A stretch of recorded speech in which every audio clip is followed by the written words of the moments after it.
নমস্কার, নজরে বাংলা শুরু করছি। মিমি রয়েছে আপনাদের সঙ্গে। আজ নজর থাকবে রাজধানী দিল্লির দিকে, কারণ আজ নীতি আয়োগের বৈঠকে যোগ দেবেন মুখ্যমন্ত্রী মমতা বন্দ্যোপাধ্যায়। এর আগে আমরা দেখেছি গতকাল দিল্লি যাওয়ার আগে তিনি বঞ্চনার অভিযোগে সরব হয়েছেন এবং দিল্লিতে নেমেও তিনি সুর চড়িয়েছেন কেন্দ্রের বিরুদ্ধে। আজ তিনি কি কি দাবি জানাতে পারেন, কথা বলবো নয়াদিল্লি থেকে আমাদের প্রতিনিধি মৈত্রীর সঙ্গে। মৈত্রী, আমরা গতকাল দেখলাম যে এয়ারপোর্ট থেকেই মমতা বন্দ্যোপাধ্যায় তিনি সুর চড়িয়েছেন যে বাজেটে বাংলাকে বঞ্চনার অভিযোগ কেন্দ্রের বিরুদ্ধে, অন্যদিকে বঙ্গভঙ্গের চক্রান্তের অভিযোগে সরব হয়েছেন। দিল্লিতে নেমেও সেই চড়াশুড়ি শোনা গেছে।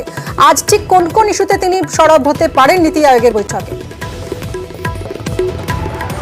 দেখো, আর কিছুক্ষণ সময়ের মধ্যে মুখ্যমন্ত্রী মমতা বন্দ্যোপাধ্যায় তারই বাসভবন থেকে নীতি আয়োগের এই নবম গভর্নিং কাউন্সিলের বৈঠকে যোগ দেওয়ার জন্য বেরোবেন এবং তিনি আজকের এই বৈঠকে রাজ্যের বিরুদ্ধে বঞ্চনার যে অভিযোগ রয়েছে, অর্থাৎ বাজেট বঞ্চনা এবং সার্বিকভাবে রাজ্যের যে বঞ্চনার যে অভিযোগ রয়েছে কেন্দ্রের বিরুদ্ধে, সেই বঞ্চনা নিয়ে তিনি সরব হবেন এবং একই সঙ্গে বঙ্গভঙ্গের যে চক্রান্ত হচ্ছে বলে তিনি অভিযোগ করেছেন, সেই বঙ্গভঙ্গ চক্রান্তের বিরুদ্ধেও কিন্তু তিনি সোচ্চার হতে পারেন।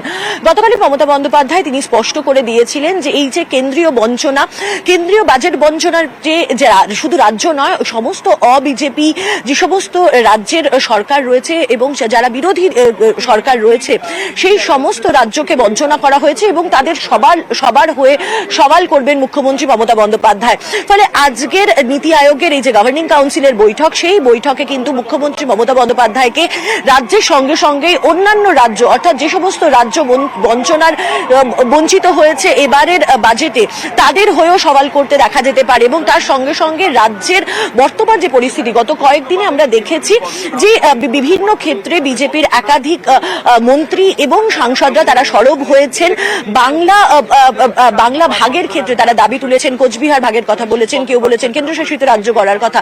সেই সমস্ত বিষয় নিয়েও কিন্তু মুখ্যমন্ত্রী মমতা বন্দ্যোপাধ্যায় এই নীতি আয়োগের বৈঠকে সোচ্চার হবেন বলে এখনো পর্যন্ত জানা যাচ্ছে। অনেক ধন্যবাদ মৈত্রী। বাজেটেও যেভাবে বাংলা সহ অপোজিশন স্টেটগুলোকে টোটাল বঞ্চনা করা হয়েছে, বিমাতৃসুলভ আচরণ করা হয়েছে, আমরা এই ডিসক্রিমিনেশনটা, এই পলিটিক্যাল বায়াসনেসটা মেনে নিতে পারছি না।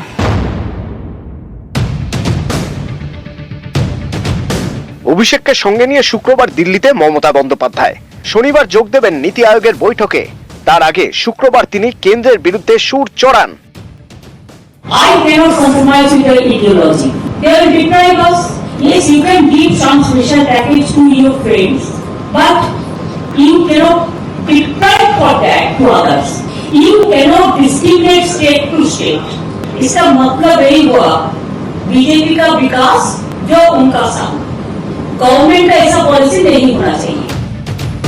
2022 সালে শেষবার নীতি আয়োগের বৈঠকে ছিলেন মমতা বন্দ্যোপাধ্যায়। তারপর এবার নীতি আয়োগের এই বৈঠকে একাধিক দাবি তুলবেন মুখ্যমন্ত্রী, যেমন গঙ্গা ভাঙন রুখতে আর্থিক প্যাকেজ, সুন্দরবন এবং উপকূলবর্তী এলাকায় স্থায়ী বাঁধ তৈরির পরিকল্পনা এবং তার জন্য আর্থিক প্যাকেজ, ঘাটাল মাস্টার প্ল্যান নিয়ে গৃহ সাহায্য, অবিলম্বে ফরাক্কা ব্যারাজ এবং ডিভিসির একাধিক জলাধারের সংস্কার, সর্বশিক্ষা মিশন এবং জাতীয় স্বাস্থ্য মিশনের টাকা, উত্তরবঙ্গে প্রাকৃতিক বিপর্যয়ের জন্য বিশেষ আর্থিক সাহায্য। এছাড়াও একগুচ্ছ ইস্যুতে নীতি আয়োগের বৈঠকে সরব হওয়ার কথা মমতা বন্দ্যোপাধ্যায়ের। তিনি প্রশ্ন তুলতে পারেন, যাদবপুর বিশ্ববিদ্যালয়কে সেন্টার অফ এক্সিলেন্সের জন্য কেন টাকা দেবে না কেন্দ্র? কেন্দ্রীয় প্রকল্পের টাকা নিয়ে সচিব স্তরের বৈঠকের পরেও কেন জট কাটছে না? কেন বাংলাকে তার প্রাপ্য টাকা দেওয়া হচ্ছে না? রাজ্যের আপত্তি উড়িয়ে কেন বাংলাদেশের সঙ্গে জলবন্টন চুক্তি করছে কেন্দ্র? উচ্চশিক্ষায় রাজ্যপালের হস্তক্ষেপের অভিযোগেও নীতি আয়োগের বৈঠকে সুর চড়াবেন মুখ্যমন্ত্রী। ন্যায় সংহিতা নিয়ে রাজ্যের আপত্তি তুলে ধরবেন। মেডিকেল এন্ট্রান্স রাজ্যগুলির হাতে ফেরানোর দাবি তুলবেন। আমি যাচ্ছি, কিছুক্ষণ থাকবো, ভয়েস রেকর্ড করতে দিলে রেকর্ড করব, না হলে প্রতিবাদ করে বেরিয়ে আসবো। চেষ্টা করব আমার স্টেটের হয়ে কথা বলা। এখন দেখার শনিবারের এই বৈঠকের পর কেন্দ্রের তরফে কোনো ইতিবাচক সাড়া নবান্নের কাছে আসে নাকি, বা মুখ্যমন্ত্রীর বৈঠকে যোগদানের পর কেন্দ্রের কি সুর হয় কেন্দ্রীয় প্রকল্প নিয়ে, রাজ্যকে টাকা বরাদ্দ করা নিয়ে। ক্যামেরায় জ্যোতির্ময় বসুর সঙ্গে সোমরাজ বন্দ্যোপাধ্যায়, নিউজ 18 বাংলা, কলকাতা।